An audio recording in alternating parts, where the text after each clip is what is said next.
Okay, we're back on air. Context. Biblically, approximately 3,500 years ago, the Israelites were told, you can have the land of Canaan. And in being told that they could have the land of Canaan, the inhabitants of Canaan were told, you've got three choices. You can obey the universal law that we're bringing with us, you can leave, or you can die. Does this sound familiar? It should. The Israelites were told to kill every single person in that land who did not leave or agree with them, including the children. And the reason they were told that was so that they would not become contaminated by the customs and practices of the people of Canaan. Which, if you look at the customs and practices of the people of Canaan, might get you asking some questions about the nature of the god Yahweh, and maybe even who in the heck was Asherah. But that's a sidetrack that we're not going down right now.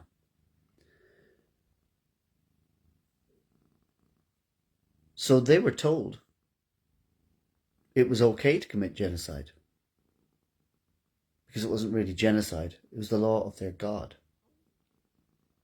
And 3,500 years later, they're still using that as the basis of why the land belongs to them.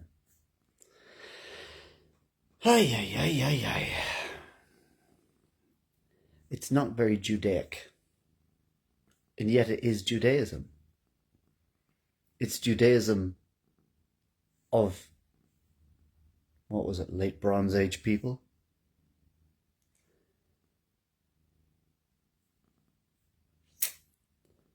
Doesn't make much sense today, does it? The world has moved on. We've all moved on. But it does give you context. Today, I hear about children being intentionally shot by snipers. Surgeons who have no skin in the game. Surgeons from the US, surgeons from France, surgeons from Ireland here, saying, yeah, the wounds that we're treating are multiple gunshot wounds on children. That's multiple gunshot wounds. That's not stray fire. That's somebody intentionally shooting children. Now, what does that mean? It means that somebody has rationalized looking down the barrel of their rifle, getting a child in their crosshairs, and pulling a trigger as being something that's okay. The damage that that person is carrying with them is ancestral, it's generational. The lie that they are living is going to be taught to their children and to their grandchildren. What they don't realize is that by doing what they're doing, they're not carving out a homeland for the Jewish people. They're creating a prison for the Jewish people.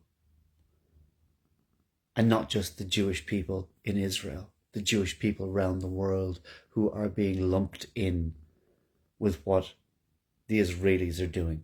Because that's what's happening, they're being lumped in. Judaism does not teach, modern Judaism does not teach to kill people. Unless you're somebody like maybe Rabbi Ben Shapira, who thinks that it's perfectly acceptable to kill people in the name of protecting what's yours. But they are creating a prison for all Jewish people, because Jewish people, Judaism, will become synonymous with what's gone on here, in much the same way as for generations Nazism and the country of Germany were associated. Which is a bit nuts, really. You think they'd learn? You think there'd be something to learn? You think that somebody would understand that pulling a trigger against a child is not a way of getting rid of a nation or a people. It's a way of ensuring that for as long as there is one of them left on the face of the planet, that you have recruited them against your cause. And everything that they can and will do in the future will grow. So what you're really creating is just a rod for your own back. Brit Shalom, 2 words. The peaceful living together of and coexistence of the Arab community and the Israeli community. Hijacked and abandoned because of zealots. And zealots don't ever want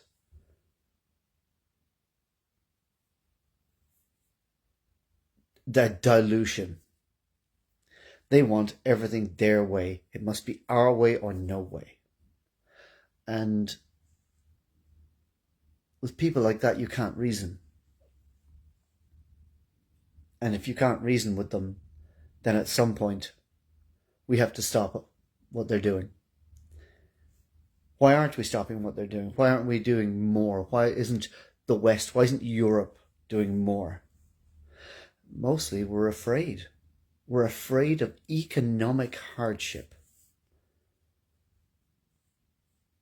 That's just nuts. We don't mind if children get killed, just as long as our GDP is okay. That's essentially what we're saying. We don't mind if children are killed, just as long as we don't suffer. Ireland's Occupied Territories Bill is a symbolic gesture, and that's all it is, in the grand scheme of things. So was one man standing in front of a tank at Tiananmen Square. So was, I don't know. This is off the cuff, I don't script this. I'm sure there are plenty of instances of one person standing up and saying, no, I do not accept that this is the way things need to be. I do not accept that what you're doing is right, and I'm going to call you on it, even though it may cost me. Now, we've been supportive of the Palestinian cause. But will we still be supportive of the Palestinian cause if it costs us jobs? Because the Americans decide to pull some business from here? Will we still be supportive of the Palestinian cause when it causes economic hardship for Europe? Or will we do the same? Will we just roll over, let them tickle our bellies, and just say, good dog? Are we just here for economic gain? Are we just here on this planet for what we can get out of it? Or are we here for what we can give? In order to give our support, we have to be prepared for some hardship. We have to be prepared that this might not go away easily. Are you prepared to tighten your belt because there's less money around? And that could be for 10 years, 20 years. It's hard. That kind of economic austerity is hard. But if there's any nation on earth that knows about economic austerity, Jesus, I think we may have coined the term. The austerity that we went through from 2007 to 2017, when we started to get our way back. Those years, we've done it before, we can do it again. This time, we won't be doing it to bail out banks. We won't be doing it to bail out bondholders. We won't be doing it to make sure that the whole thing doesn't collapse. We'll be making sure that it does collapse. We'll be making sure that Israel will be getting cut off. Maybe we need to be the tip of the spear. Sometimes the tip gets broken, but only after it's done its job.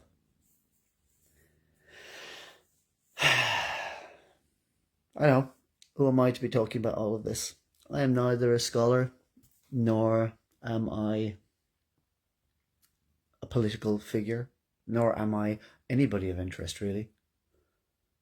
But if me, little old nobody me, can see that we need to stand up, stand in the gap and say no.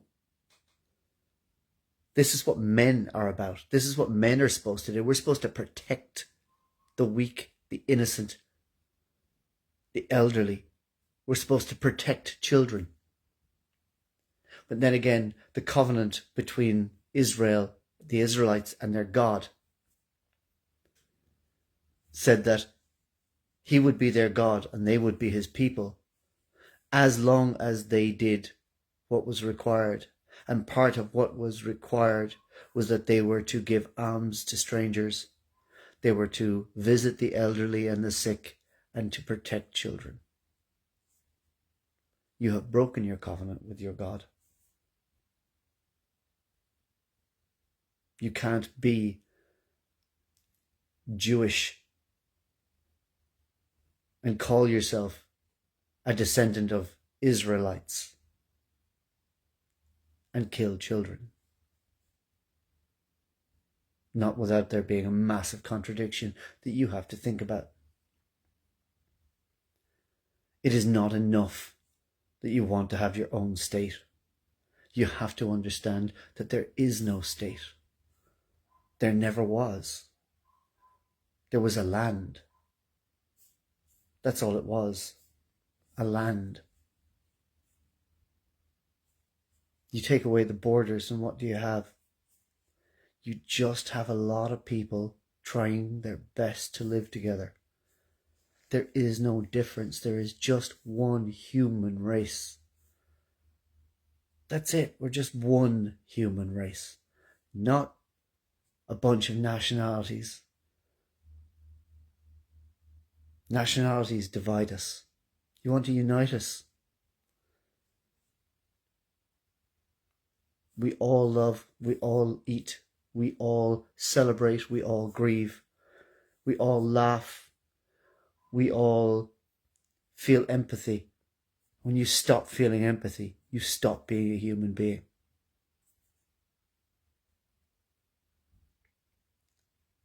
I am moved to do this because it's the only thing I can do. But that's enough to say, please, stop. One voice. But if one voice became a billion voices, then maybe somebody would listen.